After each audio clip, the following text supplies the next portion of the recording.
அண்ணாமலையானுக்கு அரோகரா, உண்ணாமலைக்கு அரோகரா என்று கூறி எதிர்வரும் தை மாத பௌர்ணமி, அதாவது ஆங்கிலம் 11/2/2025 இரவு இந்த பௌர்ணமியுடைய இந்த கிரிவலத்தை சௌஜன்ய சத்குருநாத சித்தர் தலைமையில் பல கோடி சீடர்களுடன் இந்த கிரிவலமானது தை பௌர்ணமி அற்புதமான திரு அண்ணாமலை கிரிவலம் வரும்பொழுது அதில் பார்க்கின்றவர்கள், செல்கின்றவர்கள், கலந்து கொள்கின்றவர்களுக்கு கிடைக்கின்ற புண்ணியங்களோ பல லட்சம் கோடி, கழிகின்ற பாவங்களோ மலையளவு. ஆகையினாலே இந்த பௌர்ணமி கிரிவலத்திற்கு செல்கின்றவர்களுக்கு உதவி செய்வதும், அழைத்து செல்வதும், அனுப்பி வைப்பதும் அளவற்ற பலன்களை கொடுக்கும்.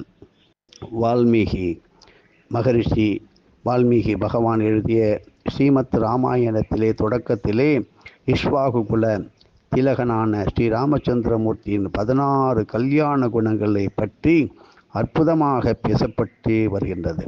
எவனொருவன் இந்த 16 கல்யாண குணங்களை பின்பற்றி வாழ்கின்றானோ அவனை தேவர்களே போற்றி பூஜிப்பார்கள். மங்களம் கௌசலாந்திரேய மகனீய குணாத்மனே சக்கரவர்த்தி தனுஜாய சர்வபௌமாய மங்களம். குலத்தளவே குணம் என்று சொல்வார்கள். ஒரு பழமொழி, முதுமொழி உண்டு. இதுக்கு என்ன அர்த்தம்? ஒருவருடைய குடும்பத்திலே தலைமுறையாக சொல்லி கொடுக்கப்பட்டு அதை கடைபிடிக்கப்பட்டு வரும் நல்ல நடத்தைகளை பொறுத்தே ஒருவனுடைய குணம் இருக்கும் என்று இதனுடைய பொருள்.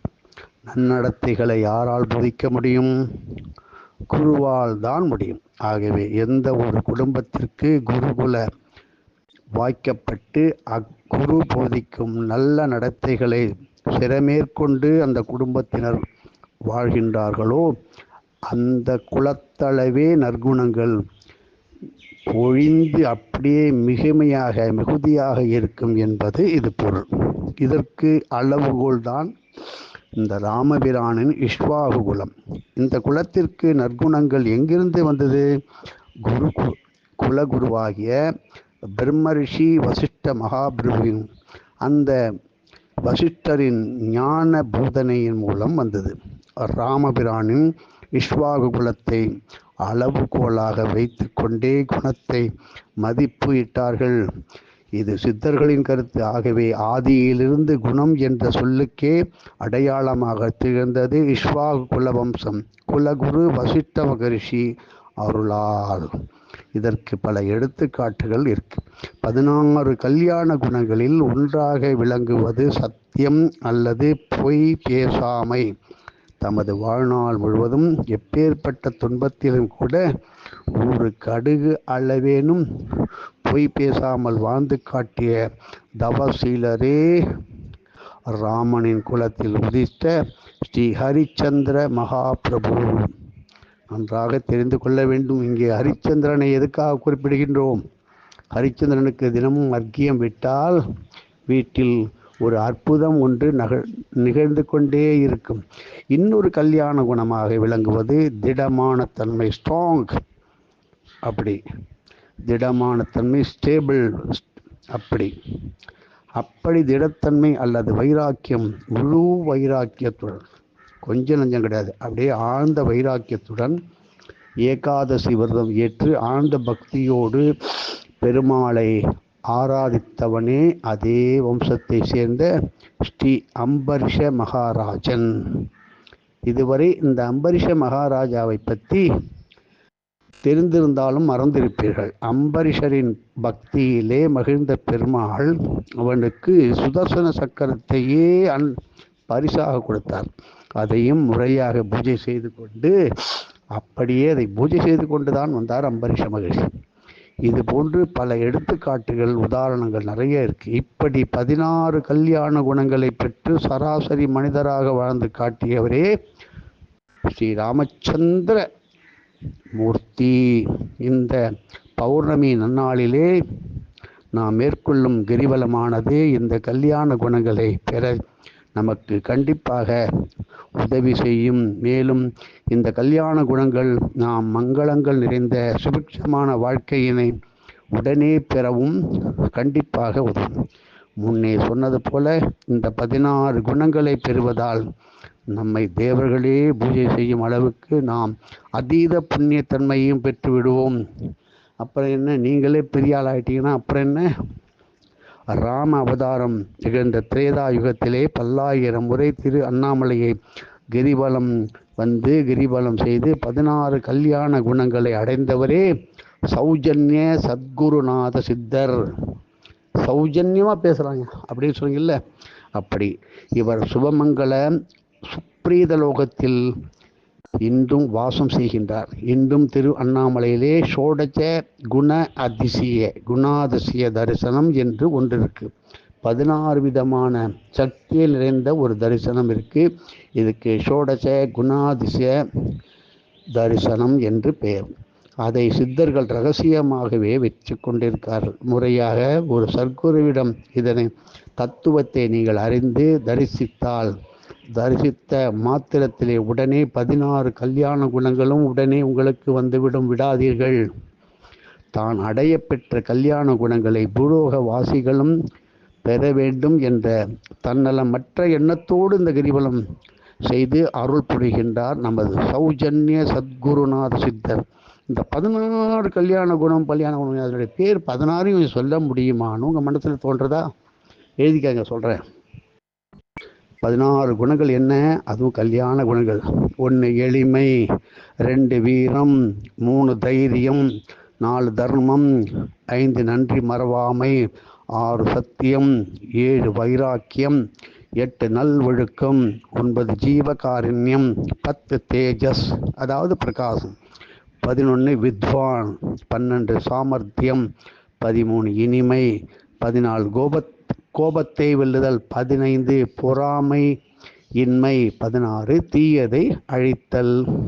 இந்த 16 கல்யாண குணங்கள் குருவின் வழிகாட்டுதலின்பால் இருக்கும் சீடனுக்கு எப்படி பொருந்தும் என்று கீழே குறிப்பிட்டபடி அடுத்தது போகின்றோம். ஒவ்வொரு குணமும் மேலும் மேன்மையடைய நல்வழி சொல்லப்பட்டது. எளிமை, நமது அன்றாட வாழ்க்கையிலே எளிமையாக பழகிக் கொள்ளுங்கள். நவீன வாழ்க்கையில் சிக்கிக்கொண்டு தவிக்கும் பலரும் ஆடம்பர வாழ்க்கைக்கு பழகிவிட்டோம். குறைந்தபட்சம் புனித தலங்களுக்கு யாத்திரை செல்லும் போதாவது முடிந்த அளவுக்கு ஆடம்பர வசதிகளை தவிர்த்திடல் வேண்டும். இப்படி யாத்திரை செல்லும் போது நாம் பின்பற்ற வேண்டிய சில வழிமுறைகள் கீழே இப்பொழுது சொல்லுகின்ற எழுதிக் கொள்ளுங்கள். 1 பிரம்ம முகூர்த்தத்தில் எழுந்து கொள்வது, தூக்கத்திலிருந்து எழுந்துவது. 2 வேப்பங்குச்சியினை வைத்து பல் துலக்குவது. 3 கோரை பாயினை பயன்படுத்தி தரையில் தூங்குவது. 4 நாற்காலி சோபா போன்றவற்றை பயன்படுத்தாமல் கீழே அமர்ந்து பழகுதல். 5 கீழே அமர்ந்து இலையில் உணவு உண்ணுதல். 6 நவீன ஆடைகளை தவிர்த்து வேஷ்டி, அங்கவஸ்திரம், புடவை, பாவாடை, தாமணி போன்ற ஆடைகளை உடுத்திக்கொள்வது. கோவில் குளங்கள் மற்றும் நதிகளில் நீராடுவது. அடுத்தது அதிகபட்சம் காய்கனிகளை உணவாக ஏற்பது. இவ்வாறு செய்து பழகி வருவதால் நமது உடலில் பஞ்சபூத சக்திகள் அதிகமாக பெருகி திடமான ஆரோக்கியத்தினையும் உடனே அளிக்கும். மேலும் எளிமையான வாழ்க்கை முறைக்கு நமது உடலை பழக செய்ய வேண்டும். எளிமை என்னும் கல்யாண குணம் வளர்வதற்கு நாம் கிரிவலம் செல்லும் போது ஆவியாலான உணவுப் பொருட்களான இட்லி, இடியாப்பம் போன்றவற்றை தானமாக கொடுங்கள். தானம் செய்வதற்கு முன் சொல்ல வேண்டிய மந்திரம் ஓம் புன்னை வனநாதரே போற்றி, ஓம் ஸ்ரீ புன்னை வனநாதரே போற்றி, ஓம் ஸ்ரீ புன்னை வனநாதரே போற்றி என்று 16 முறை சொல்லுங்கள். 2 வீரம், 3 தைரியம். சம்சார வாழ்க்கை என்பது இன்பத் துன்பங்கள் நிறைந்ததே. வாழ்க்கையிலே எந்த துன்பம் வந்தாலும் குருவின் அருளால் அதிலிருந்து மீண்டு விடுபட முடியும். என்னும் தைரியம் இருந்தால் அதுதான் தைரியம் இருக்கணும், அதுவே வெற்றி. அதே போன்று குருவினுடைய நினைப்பு, அவருடைய கட்டளைக்கு இணங்கி செய்யும் எந்த செயலிலும் அதை செய்து முடிப்பதற்கான தைரியமும் வீரமும் இருக்க வேண்டும். ஒரு முறை நமது அடியார் ஒருவருக்கு அவரது அலுவலகத்தில் இக்கட்டான ஒரு சூழ்நிலை இருந்தது. ஒரு நாள் விடுமுறை கிடைப்பது கூட மிக மிக சந்தேகமாகத்தான் இருந்தது. அவருக்கு திருவண்ணாமலை தீப உற்சவத்தின் போது நடக்கும் இந்த அன்னதான சேவையிலே பங்கேற்க வேண்டும் என்கின்ற ஆசை இருந்தது. விடுமுறை தேவையாக இருந்தது. அதற்கு முந்தின மாத பௌர்ணமியிலே ஸ்ரீ வாத்தியார் அந்த அடியாரிடம் தனது மேல மேலாளரிடம் திருவண்ணாமலை தீபத்திலே நடக்கும் இந்த சேவையிலே நான் பங்கேற்பதற்கே விடுமுறை வேண்டும் என்று உண்மையை நேரடியாக கூறி விடுமுறை கேட்க சொன்னார் நமது வாத்தியார். இது நடந்த கதை, ஒரு வினோதம், ஒரு விளையாட்டு, அதில் அற்புதம். வாத்தியார் சொன்னார் என்ற காரணத்தால் தைரியமாக அந்த அடியார் துணிஞ்சு அதையே சொல்லி 5 நாட்கள் விடுமுறை கேட்டபோது அந்த மேலாளர் தாராளமாக நீ 10 நாள் கூட எடுத்துக்கப்பா அப்படின்னு ஒரு பர்மிஷன் அனுமதி கொடுத்து விட்டார். இதற்கு காரணம் என்னவென்றால், அந்த மேலாளர் திருவண்ணாமலை கிரிவலம் செய்த பிறகு நீண்ட நாட்களாக அவதி தரும் ஒரு பெரும் சிக்கலிலிருந்து விடுபட்டு விட்டு அதில் இருந்தார் என்பது அவரும் சிக்கலில் மாட்டிக்கொண்டார். அதனால் திருவண்ணாமலையின் பேரை சொன்னோன்னே இவருக்கு விடுமுறை கொடுத்து விட்டார். இது அந்த அடியாருக்கு தெரியாது. ஆனால் குரு சொன்னதை தைரியமாக அப்படியே செய்தார். குரு சொன்னதை அப்படியே செய்தால் நல்ல பலனும் கிட்டியது. அன்னதானத்தில் பங்கு கொண்டார். திருவண்ணாமலை தீபத்திலே சந்தோஷமாக இருந்தார். இதிலிருந்து என்ன தெரிகிறது? இந்த அடியார் செய்ததைப் போல குரு சொன்ன வாக்கியத்தை அப்படியே பின்பற்றுவதில் வீரமும் தைரியமும் இருத்தல் வேண்டும் என்பது நமக்கு தெரிகிறது.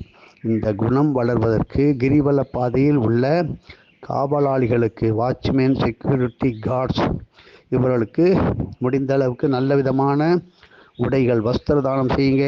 உங்களுக்கு தைரியம் வரும். தானம் செய்வதற்கு முன் சொல்ல வேண்டிய ஒரு மந்திரம் இருக்கு. 5 முறை சொல்லுங்க. 5லே 1 பெற்றான். சொல்லுங்க. 5லே 1 பெற்றான். 5லே 1 தாவி. 5லே 1ஆக ஆரியர்க்காக ஏகி. 5லே 1 பெற்ற அணங்கை கண்டு அயலார் ஊரில் 5லே 1 வைத்தான். அவன் எம்மை அழைத்து காப்பான். இதை 5 முறை ஓதுங்கள். கிரிவலத்தும் போது அந்த ஆடை தானம் செய்வதற்கு முன்பாக இதை செய்துவிட்டு அங்கே அந்த கிரிவலத்தை சுற்றி உள்ள வாட்ச்மேன், காவலாளி, செக்யூரிட்டி கார்டு இவர்களுக்கு புது வஸ்திரங்களை கொடுங்கள். ஒரு தைரியம் வந்துவிடும். 4 தர்மம் என்கின்றது. அதனுடைய தலைப்பை பார்ப்போம். தர்மம் என்ற சொல்லுக்கு பல பொருட்கள் இருந்தாலும் இங்கு குறிப்பிடுவது அன்னதானம், வஸ்திரதானம், கோதானம், ஸ்வர்ணதானம் என்கின்ற தங்கம் மற்றும் பூதானம். அன்றாட வாழ்க்கையில் தினமும் 3 பேருக்காவது அன்னதானம் செய்யும் வழக்கத்தை ஏற்படுத்தி கொள்ள வேண்டும். இதர தானங்களை வாழ்நாள் முழுவதும் அவ்வப்போது செய்து வருதல் வேண்டும். வசதி இல்லாத பட்சத்தில் தானங்களை சத்தங்கமாக பல பேர் ஒன்று சேர்ந்து செய்யலாம். அப்படி தனித்து செய்வதை விட கூட்டாக சத்தங்கமாக சேர்ந்து செய்யப்படும் தானத்திற்கு பலன்கள் கோடி கோடியாக அதிகரிக்கும். இந்த குணம் வளர்வதற்கு கிரிவல பாதையில் உள்ள ஏழை சுமங்கலிகளுக்கு தங்கத்தாலான திருமாங்கல்யத்தை தானமாக அளித்தல் வேண்டும். வசதி இல்லாத பட்சத்தில் தாலி சரடுகளையும் தானமாக அளிக்கலாம். தானம் செய்யும் போது நீங்கள் சொல்ல வேண்டிய மந்திரம் யாதே தெரிந்து கொள்ளுங்கள். ஓம் யாதேவி சர்வபூதேஷு ஸ்ரீ சுபமங்கள தேவி ரூபேன சம்ஸ்திதா நமஸ்தஸ்ஸை நமஸ்தஸ்ஸை நமஸ்தஸ்ஸை நமோ நமஹா. மீண்டும் சொல்கிறேன். இந்த மாங்கல்ய சரடு தானம் செய்வதற்கு முன்பாக ஓம் யாதேவி சர்வபூதேஷு ஸ்ரீ சுபமங்கள தேவி ரூபேன சம்ஸ்திதா நமஸ்தஸ்யை நமஸ்தஸ்யை நமஸ்தஸ்யை நமோ நமஹா. இப்போ 4வது முடிந்தது. 5வது நன்றி மறவாமை. குரு அருள் இல்லையேல் திருவருள் இல்லை. நமது வாழ்விலே நடக்கும் ஒவ்வொரு நிகழ்வுகளும் குருவின் பரிபூர்ண கடாட்சத்தினால் மட்டுமே. குரு அருள் இல்லையெனில் ஒரு சிறு புள்ளினை கூட நம்மால் அசைக்க முடியாது.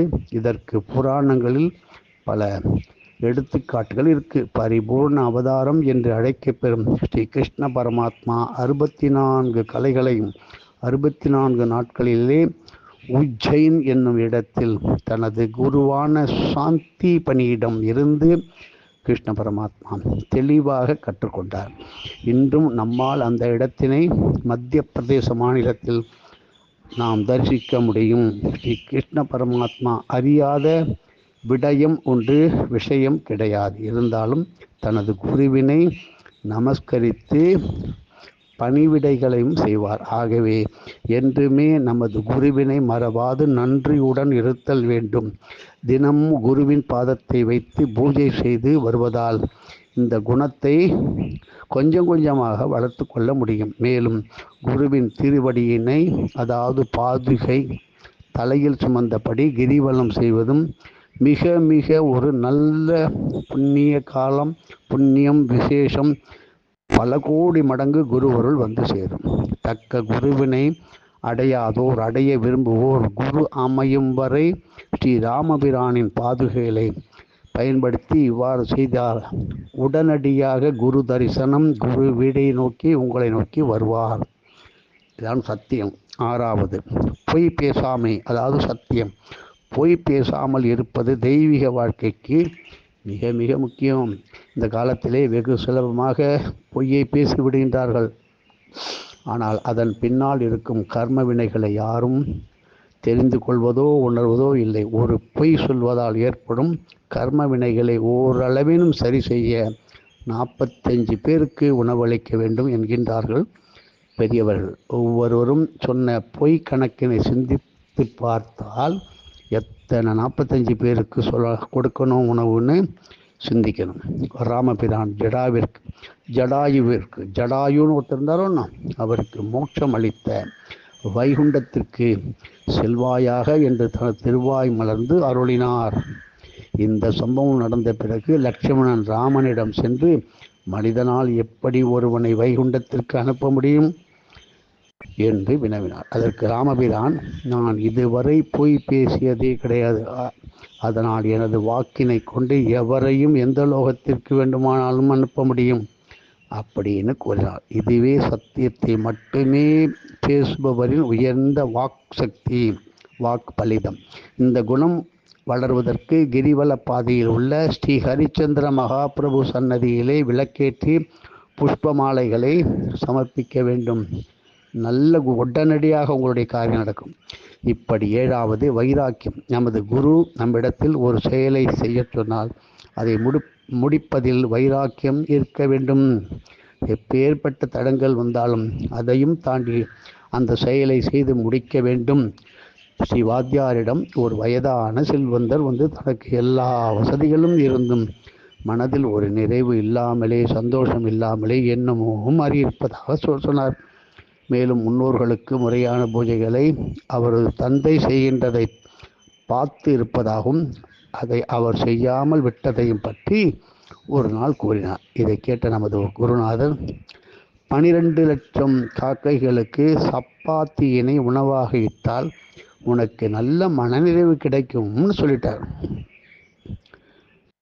மிகுந்த வைராக்கியத்துடன் தினமும் ஆட்களை வைத்து 1000 சப்பாத்திகள் செய்து பல ஆண்டு காலங்கள் காக்கைக்கு உணவு இட்டு வந்தார் இந்த பெரியவர்.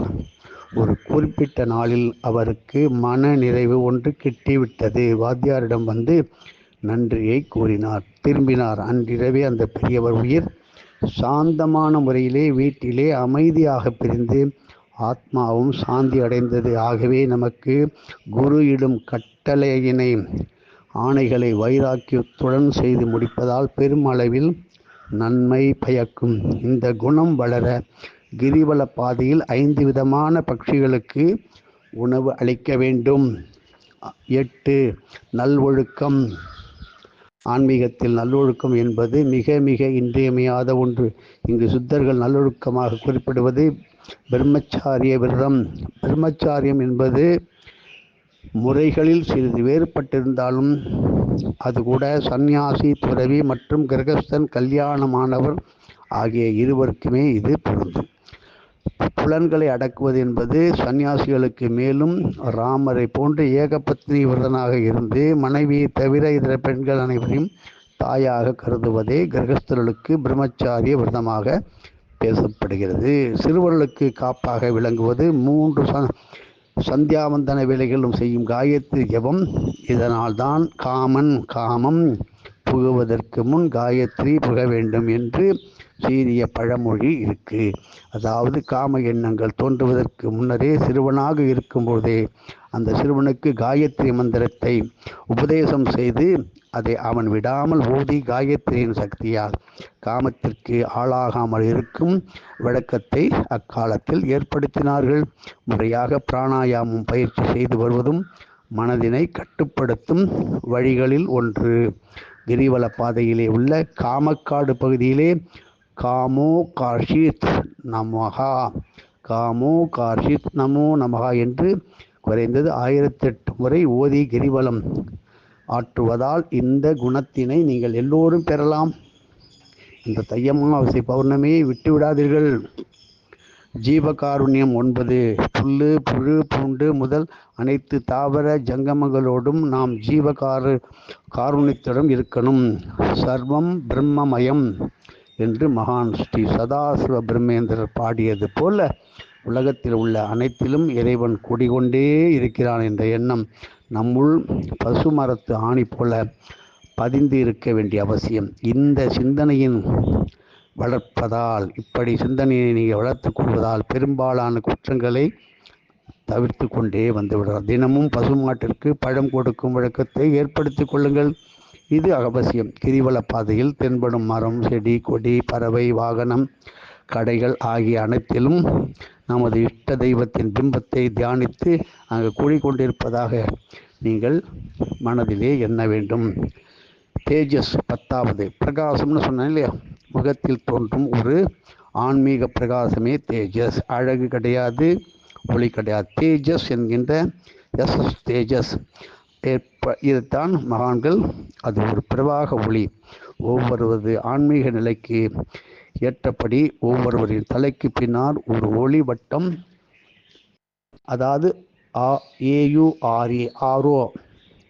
ஆரா என்று சொல்வார்கள்.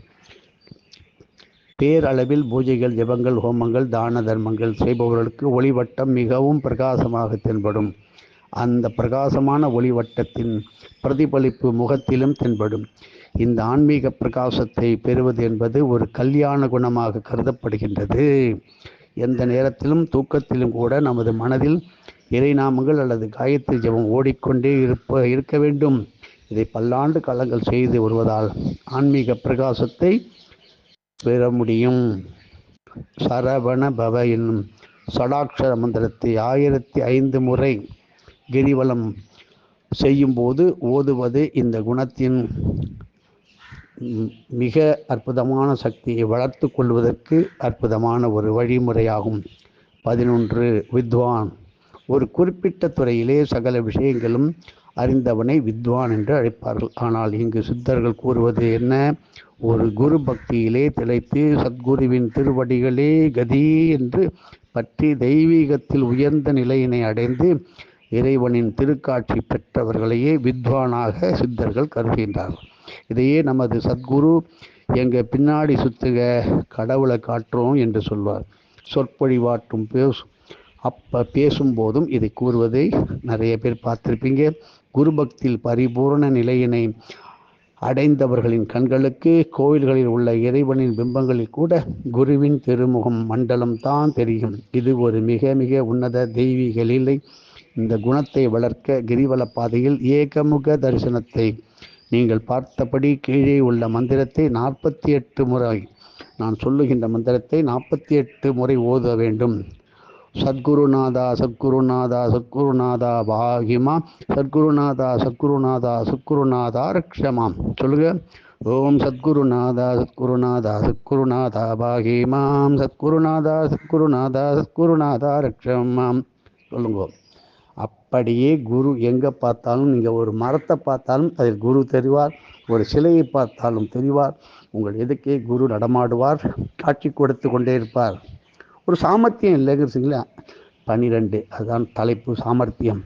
ஏமாற்றி பிழைப்பது சாமர்த்திய குணத்தில் பொருந்தாது. குரு நமக்கு சொல்லி செயலினை செய்ய சொல்லி கட்டளையிடும் போது அதை முடிப்பதற்கான திறன் இருந்தால் மட்டும் போதாது. சமயோஜித புக்தியும் மிகவும் அவசியம். பீமனுக்கு ஜராசந்தனுக்கு நடந்த சண்டையே ஒரு மிக சிறந்த எடுத்துக்காட்டு. மிகப்பெரிய வீரனாக இருந்தாலும் ஜராசந்தனை வெல்வதற்கு பீமனால் முடியவில்லை. ஜராசந்தனை அடித்து அவன் உடலை அறுத்து போட்டால் கூட அவன் அது உடம்பு மீண்டும் மீண்டும் ஒட்டி கொண்டு உயிர் பிழைக்கும் வரத்தினை பெற்றவன். இப்படி இந்த தருணத்திலே கிருஷ்ண பரமாத்மா ஒரு கிளையினை உடைத்து அதன் துண்டுகளை ஒரே பக்கத்தில் இல்லாமல் எதிர் திசையாக போட்டு செய்கையாக காட்டினார். பீமனுக்கு தனது சமயோஜித புக்தியை கொண்டு இதை புரிஞ்சின்று செயல்பட்ட பீமனுக்கு ஒரு பெரிய வெற்றி ஏற்பட்டது. இதே போன்று அவ்வப்போது நமது குருமார்களும் மறைமுகமாக நமக்கு உபதேசங்களை அளிப்பது உண்டு. அதான் சமயோஜித புக்தியை கொண்டு அதை புரிந்து செயல்பட வேண்டும். சமயோஜித புத்தியினை வளர்ப்பதற்கு கிரிவல பாதையிலே இருக்கின்ற திரு அண்ணாமலையில் இருக்கின்ற குரங்குகளுக்கு உளுந்து வடையினை உணவாக அளிக்க வேண்டும். நிதமும் விநாயகர் அகவல் படித்து வருவதும் இந்த குணத்தை உங்களுக்கு கொட்டி கொடுக்கும். 13 இனிமை. இப்படி எந்த காலத்திலும் பேசினாலும் செயலிலும் இனிமை இருக்க வேண்டும். ஒருபோதும் கடுமையான சொற்களை பயன்படுத்துவதோ அல்லது கடுமையான செயல்களை செய்வதோ வேண்டாம். ஸ்ரீ வாத்தியார் எவர் மீதும் வெறுப்பு இருக்கக்கூடாது என்று வலியுறுத்தி சொல்லிக் கொண்டே இருப்பார். இதன் காரணம் என்னவென்றால், இந்த ஜென்மத்தில் நமக்கு இருக்கும் வெறுப்பானது பல ஜென்மங்களுக்கு தொடரும். ஆகையினால் தனது பூர்வ ஜென்ம பகையினால் யானை உள்ளே புகாத வண்ணம் சன்னதிகளை அமைத்தார் கோச்செங்க சோழன் என்பது ஒரு எடுத்துக்காட்டு. திரு அண்ணாமலை வடக்கு வீதியில் உள்ள சுப்பிரமணிய சுவாமிக்கு கடம்ப மாலை சாற்றி கருப்பன் சாற்றினை படைத்து ஏழைகளுக்கு தானமாக அளிப்பதால் இந்த குணத்தை வளர்த்து கொள்ள முடியும். சாத்வீகமான குணம், கோபதாபம் இல்லாமல் இனிமையான குணத்தை நீங்கள் வளர்த்து கொள்ளலாம். இதையெல்லாம் நோட்டில் எழுதி வைத்துக் கொள்ளுங்கள். கண்டிப்பாக உங்களுக்கு உங்களுடைய வம்சத்திற்கு தேவை. கோபத்தை வெல்லும் முறை 14. குரோதம் என்னும் சொல் கோபத்தை குறிக்கின்றது. காமமும், அதாவது ஆசை, கோபமும் குரோதமும் நாம் செய்யும் அனைத்து விதமான பாவங்களுக்கு ஒரு தூண்டுகோலாக இருப்பதாக தர்மசாஸ்திரம் உரைக்கின்றது. ஒரே நொடியில் பொங்கியிடும் கோபத்தால் ஒரு மனிதன் கோவில் கும்பாபிஷேகம் செய்த அளவு புண்ணியத்தை கரைப்பதாக நமக்கு வெங்கட்ராம சுவாமிகள் கூறுவார். பல வருடங்கள் பாடுபட்டு சேர்த்த புண்ணியத்தை ஒரே நொடியில் கழிப்பதா? ஆகவே எந்த தருணத்திலும் கோபத்தை அடக்கி பொறுமையாக கையாளும் பக்குவத்தை பழகி கொள்ள வேண்டும். இந்த நற்குணத்தை நீங்கள் வளர்த்து கொள்ள கிரிவல பாதையில் உள்ள சூரியலிங்கத்தை தரிசித்து மன்யுர கார்ஷீத் நமோ நமகா, அங்கே காமோ கார்ஷீத் காமக்கியா இடத்துல சொன்னீங்களோ, இங்கே சூரியலிங்கத்திட்ட மன்யுர கார்ஷீத் நமோ நமகா என்னும் மந்திரத்தின் 1008 முறை ஓதுங்கள். இது நன்றாக பொழிந்து வரும். 15 பொறாமை இல்லாமை, பொறாமையின்மை. பூர்வ ஜென்ம கர்ம வினைகளை கொண்டே ஒருவரின் வாழ்க்கை நிர்ணயிக்கப்படுகிறது என்ற எண்ணம் மனதில் அடித்து ஆழ்ந்து பழிதல் வேண்டும். இக்குணத்தை வளர்த்து கொள்வதால் பிறரை கண்டு பொறாமைப்படும் மனப்பான்மை விலகிவிடும். மேலும் நமது வாழ்க்கையிலே துன்பம் ஏற்படும் போது மகிழ்வோடு இருப்பதையும் மற்றும் சுகமான நிகழ்வு நடக்கும்போது அதிக அளவிலே பூஜைகளையும் தானங்களையும் செய்ய பழகி கொள்ளுதல் வேண்டும். இது நிதர்சனமான உண்மை என்னவென்றால், துன்பங்கள் நமது கர்ம வினைகளை கரைக்கின்றன. நேர்மாறாக நல்ல நிகழ்வுகள் நமது புண்ணிய சக்திகளை கரைக்கின்றன.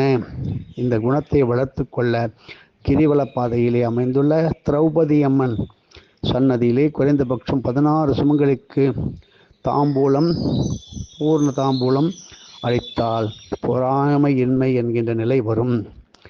16 தீயதை அழித்தல். ஆன்மீக பாதையில் செல்பவருக்கு ஒரு குரு பக்தியினை சோதிக்கும் வண்ணம் அவரவர் வாழ்விலே பல சோதனைகள் ஏற்படத்தான் செய்யும். இடையூறு செய்யும் தீய சக்திகள் நம்மை விழுங்கா வண்ணம் பாதுகாத்து கொள்ள வேண்டியது நமது கடமை. திட நம்பிக்கையோடு செயல்பட்டு ஆன்மீக சக்திகளை கொண்டே இந்த தீய சக்திகளை வெல்ல வேண்டும். மதுரை மாநகரத்தில் வாழ்ந்த மூர்த்தி நாயனார் ஒரு சிறந்த எடுத்துக்காட்டு இதுக்கு. எப்படி இறைவனுக்கு சந்தனத்தை அரைத்து கொடுக்கும் சேவையை தொடர்ந்து செய்தவர் சந்தன கட்டையே கிடைக்காமல் வந்த சோதனையை வென்று தனது முழங்கையினை கொண்டு சந்தனம் அரைத்து அவரது சேவையினை தொடர்ந்த சிவகதியினை அடைந்த அற்புதமான தவச்சீலர். இவ்வாறாக எதிர்மறை சக்திகளை அழிக்கக்கூடிய ஆன்மீக சக்திகளை தருவதே வடக்கு வீதி அருகே, திருவண்ணாமலையிலே வடக்கு வீதி அருகே உள்ள ஸ்ரீ துர்க்கையம்மன் கோயிலில் எலுமிச்சம்பழ தோலை கொண்டு நாம் ஏற்றும் நெய்விளக்கும் எலுமிச்சைப்பழ சாத அன்னதானமும் ஆகும். 16 கல்யாண குணங்களை தரக்கூடிய இந்த அற்புதமான திருவண்ணாமலை கிரிவலத்தை மேற்கொண்டு தெய்வீக பாதையிலே முன்னோர்கள் குருவின் கடாட்சத்தை பெறுங்கள். தேவர்களே பூஜிக்கும் கல்யாண குணங்கள் உங்களை வந்து சேரும். இப்படி இந்த தை மாத பௌர்ணமிக்கு தயாராகுங்கள், வெல்லுங்கள். எல்லாம் உங்களுக்கு வெற்றியே நடக்கும். எந்த கிரக தோஷங்களும், எந்த ஜாதக தோஷங்களும், எந்த பொறாமை தோஷங்களும் உங்களை அண்டாமல், வியாதி நோய் நொடி இல்லாமல் சகல கல்யாண குணங்களுடன் செல்வமும் வீரமும் பராக்கிரமும் உலகமே புகழும் உன்னதம் பெரும் பாக்கியம் கிடைக்கும். குரு உங்களுடனே இருப்பார். எதுவும் என்னுடையதல்ல, அனைத்தும் உன்னுடைய அருளாளா அருணாச்சலா.